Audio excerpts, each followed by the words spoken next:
श्रीहरि मनुस्मृति अथा तीर्थोध्याय तीसरा अध्याय अध्ययन करेंगे हम लोग आज और देखेंगे इसमें क्या क्या चीज़ उपलब्ध की गई है। तो आइए चलते हैं मेरे प्यारे साथियों, क्या क्या इसमें दिया गया है।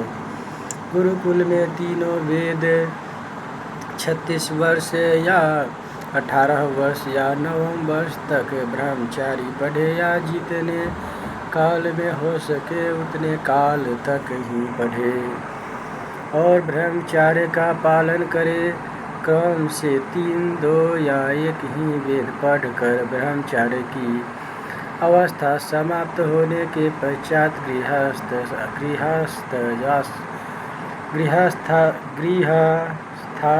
गृहस्थाश्रम में प्रवेश करे। उस वेदज्ञ ब्रह्मचारी को आसन पर बैठाकर पिता व आचार्य पुष्पमाला पहनाकर मधुपर्क विधि से पूजन करे। फिर गुरु की आज्ञा से स्नान समावर्तन करने के बाद अपने वर्ण की शुभ लक्षण वाली कन्या से विवाह करे, जो माता की संपीड़ में न हो और पिता के गोत्र में न हो। ऐसी कन्या द्विज के लिए विवाह योग्य होती है। यदि गौ बकरी भेड़ धन और धान्य से अत्यंत धनी भी हो तो भी विवाह संपन्न जात कर्म संस्कार रहित पुरुष रहित वेद पाठ रहित शरीर में छुत वाल चाला वासीर रोगी क्षय रोगी मंदाग्री नीली श्वेत कुष्ठ और गलित कुष्ठ इन 10 कुलों में विवाह नहीं करनी चाहिए। कपिल रंग वाली अधिक रंग वाली रोगी बिना बाल वाली अधिक बाल वाली ज्यादा वाली और पीली आँखों वाली कन्या से विवाह न करे। नक्षत्र वृक्ष नदी मलेच्छ पर्वत पक्षी सांप और शूद्र नाम वाली और भयदायक नाम वाली साथ विवाह न करे। सुंदर अंग वाली सुंदर नाम वाली हंस और हाथी के समान चलने वाली पतले रोम बाल और दांत वाली कोमल शरीर वाली कन्या के साथ विवाह करना चाहिए। जिसका भाई न हो, जिसके पिता का पता मालूम न हो, ऐसी कन्या के साथ पुत्री का धर्म से डरकर विवाह नहीं करना चाहिए। ब्राह्मण क्षत्रिय और वैश्य को अपने वर्ण की कन्या से विवाह श्रेष्ठ है, परंतु कामवश होकर जो विवाह होता है वह अधम विवाह है। शूद्र पुरुष शूद्र कन्या के साथ वैश्य और शूद्र कन्या के साथ क्षत्रिय वैश्य और शूद्र कन्या के साथ ब्राह्मण क्षत्रिय वैश्य और शूद्र कन्या के साथ विवाह कर सकता है। ब्राह्मण और क्षत्रिय को आपत्ति काल में भी शूद्र कन्या से विवाह नहीं करनी चाहिए। जो द्वि जाति मोहवशहीन जाति की कन्या से विवाह करता है वह अपने कुल और परिवार को ही शूद्र करता है। शूद्र कन्या के साथ विवाह करने वाला द्विजपतित हो जाता है। यह अत्रि और उतथ्य के पुत्र गौतम ऋषि का मत है।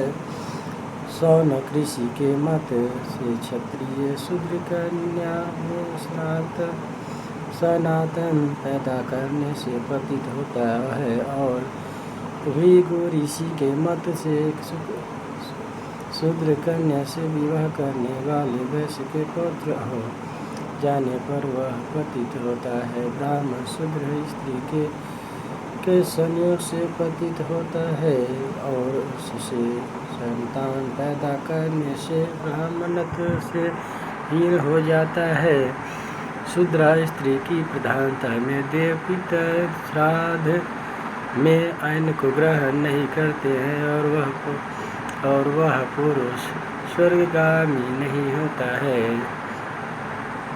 शूद्र का अधर चुंबन से और उसकी सांस लगने से उस पुरुष की और उसकी संतान की पाप शुद्धि का कोई उपाय नहीं है। चारों वर्णों का लोक और परलोक में हित 8 प्रकार का विवाह होता है। ब्रह्मदेव, अर्ष, प्राजापत्य, असुर, गंधर्व, राक्षस और पिशाच, जिस वर्ण का जो विवाह धर्मानुकूल है और जो गुण दोष इसमें है और उनसे पैदा सनातन में जो है उनको कहता हूँ। ब्राह्मण को क्रम से पहले के 6 विवाह ब्रह्मदेव, अर्क, प्राजापत्य, असुर, गांधर्व धर्म है और क्षत्रिय, वैश्य और शूद्र को 4 अर्ष, प्राजापत्य, असुर, गांधर्व धर्म है। पर राक्षस विवाह किसी के लिए अच्छा नहीं है। राक्षस विवाह किसी के लिए एक अच्छा नहीं। ब्राह्मण के लिए पहले 4 विवाह श्रेष्ठ है। क्षत्रिय के लिए 1 राक्षस, वैश्य और शूद्र के लिए 1 असुर विवाह श्रेष्ठ माना गया है। 5 विवाहों में 3 धर्म संबंधी और 2 अधर्म संबंधी है। पिशाच और असुर कभी करने योग्य नहीं है, इसलिए इन दोनों को नहीं करना चाहिए। पहले कहे विवाह अलग अलग या मिले हुए गंधर्व और राक्षस क्षत्रियों के धर्म संबंधी है। वेदज्ञ और सुशील वर को बुलाकर उसका पूजन सत्कार करके कन्यादान को हम विवाह करते हैं। बड़े यज्ञ में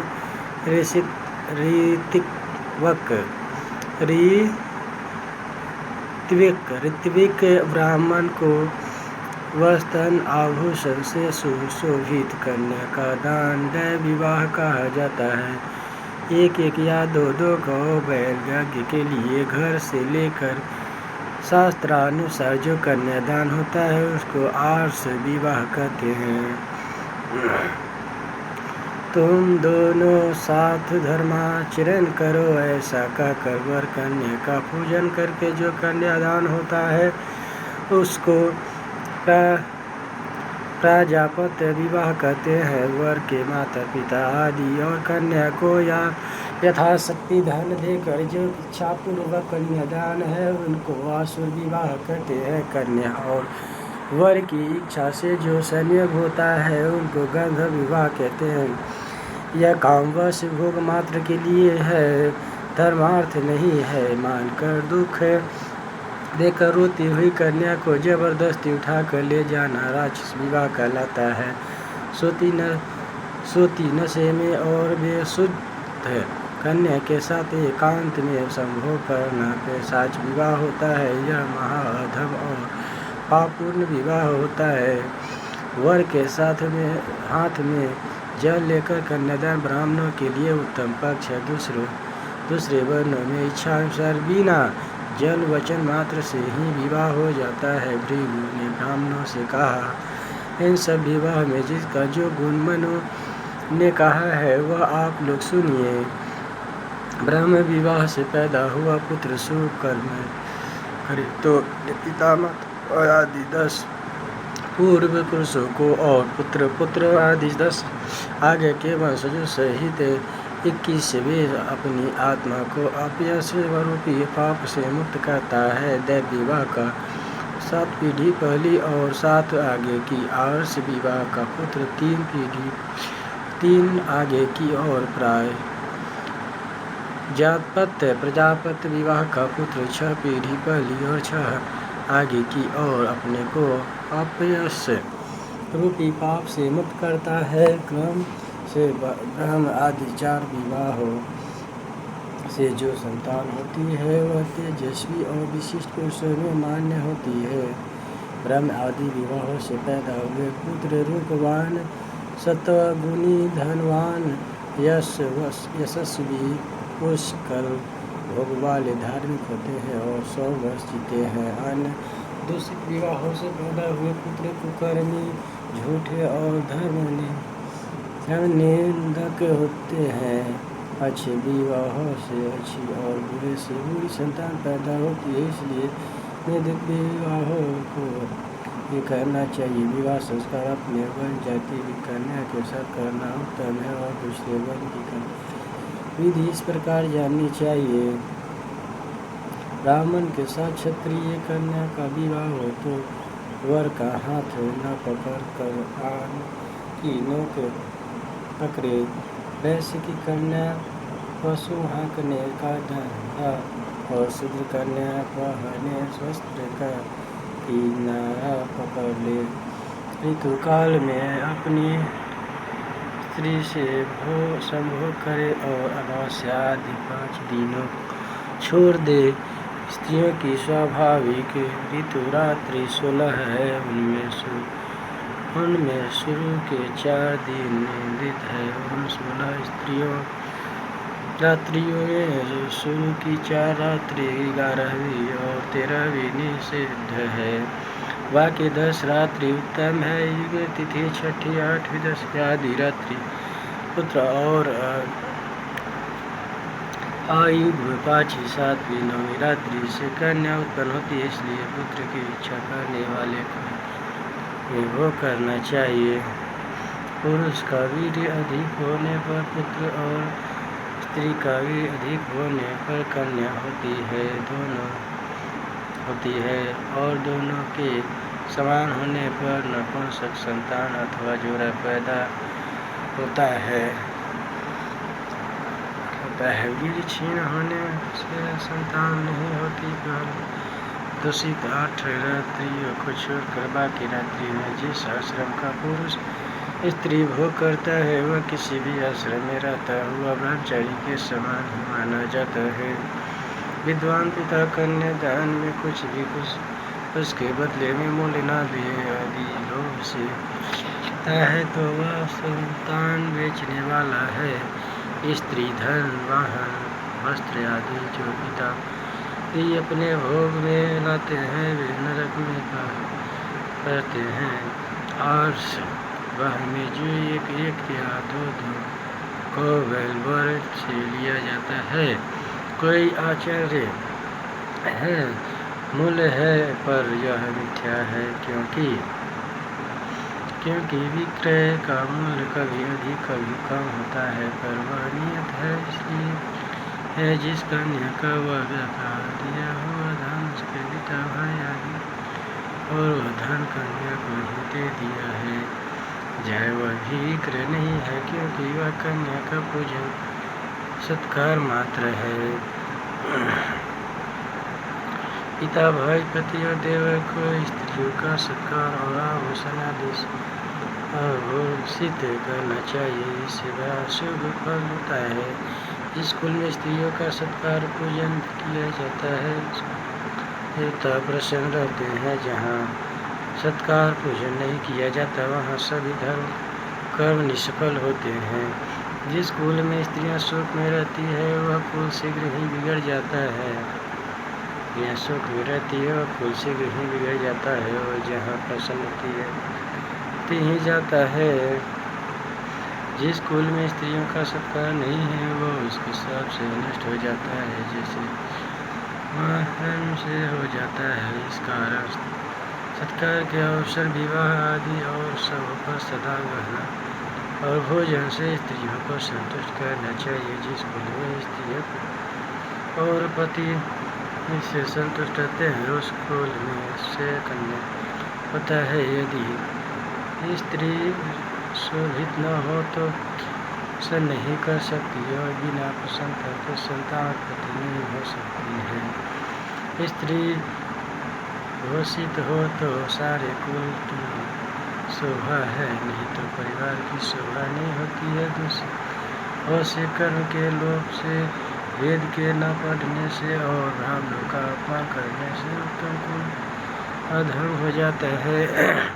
छल करने से, लेन देन करने से, स्त्री के से उत्पन्न संतान को घोड़ा सवारी आदि के खेती करने से, खेती और राजा की चकरी करने से उत्तम कुल बिगड़ जाता है। अनाधिकारी को यज्ञ कराने से श्रोत सभा अस्मार्थ कर्म से अश्रद्धा से और वेद न पढ़ने से उत्तम कुल भी शीघ्र नष्ट हो जाते हैं। जो पुण्य धन भी ध्यान से संपत्ति वाले हैं वे बड़े कुल में गिने जाते हैं और भागी होते हैं। जिससे अगिनती साक्षी विवाह किया जाता है विवाह करते हैं। इसमें शांत प्रातः हो ऐसे सीधे शांति पौष्टिक पाठ है। गृहस्थ को करना चाहिए। गृहस्थ के यहाँ सबके 5 स्थान होते हैं: चूल्हा, चक्की, झाड़ू, ओखली और चौका। इनको काम में लाने से पाप लगता है।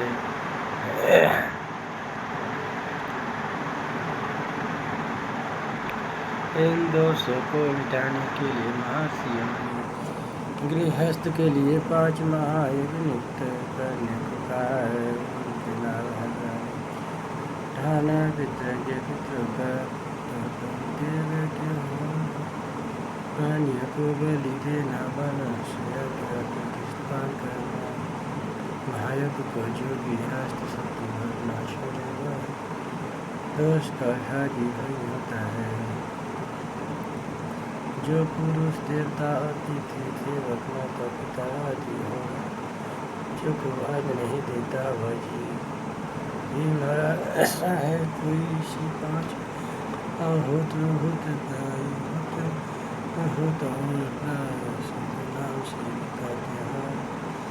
जब भूत ब्राह्मण की पूजा से अद को कहते हैं। देवता ध्यान और सदा लगा रहे जो ये लगा रहता है वह इस जगत का पोषण करता है। क्योंकि अग्नि होती देर कोई मिलती है, सूर्य के अवसर से वर्षा होती है, वर्षा से और पालन होता है। जैसे सभी प्राणी प्राण ये सहारे जीते हैं, ऐसे ही सब आश्रम में रहते हैं। 3 आश्रम का और गृहस्थ है, इसलिए आश्रम अस्त्र से ही भरा है। इस लोक में और परलोक में सुख चाहने वालों को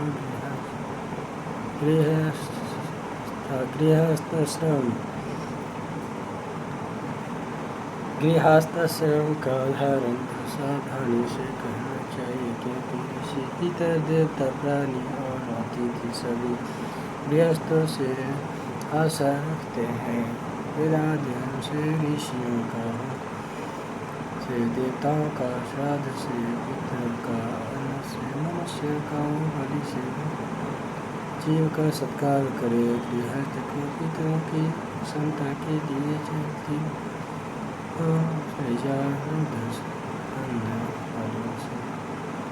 साध करना चाहिए। पंच महायज्ञ में पितृयज्ञ के लिए ब्राह्मण उचित है, लेकिन वैश्य देव में किसी अन्य को देना उचित नहीं है।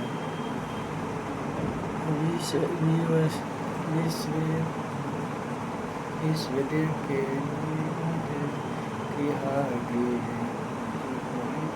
करना चाहिए।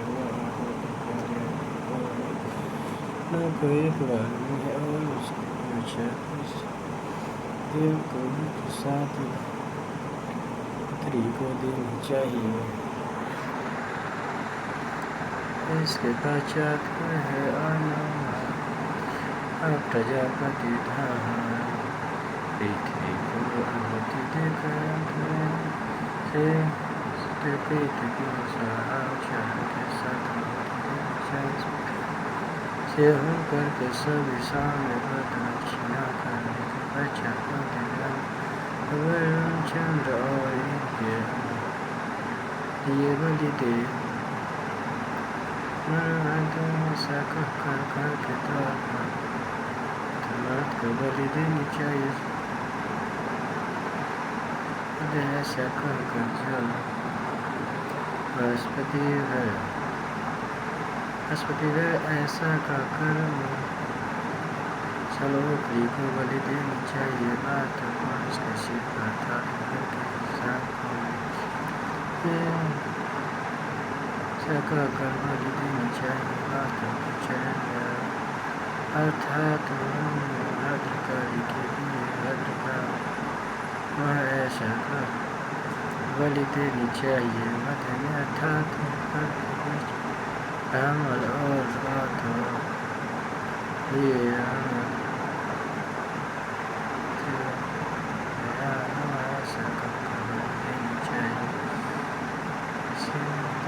देव के नियमित आकाश में बलि देनी चाहिए। दिन देवता और आदि देवता को बलि देनी चाहिए।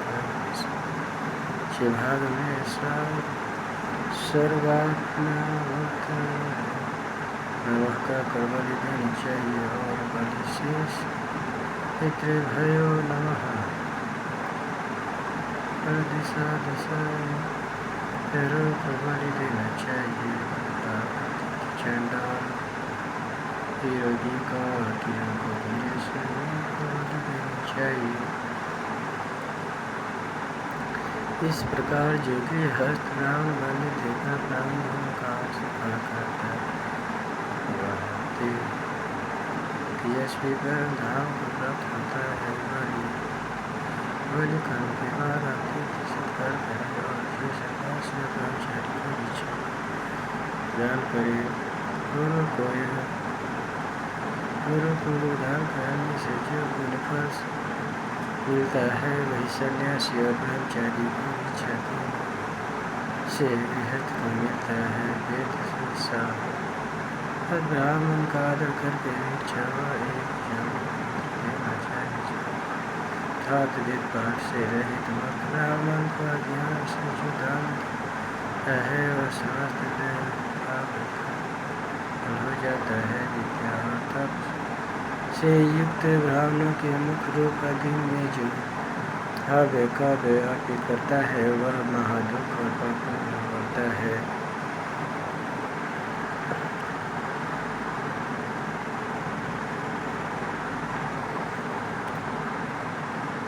अतिथि सत्कार तो अगले क्लास में हम लोग पढ़ेंगे 104 पेज नंबर से अतिथि सत्कार।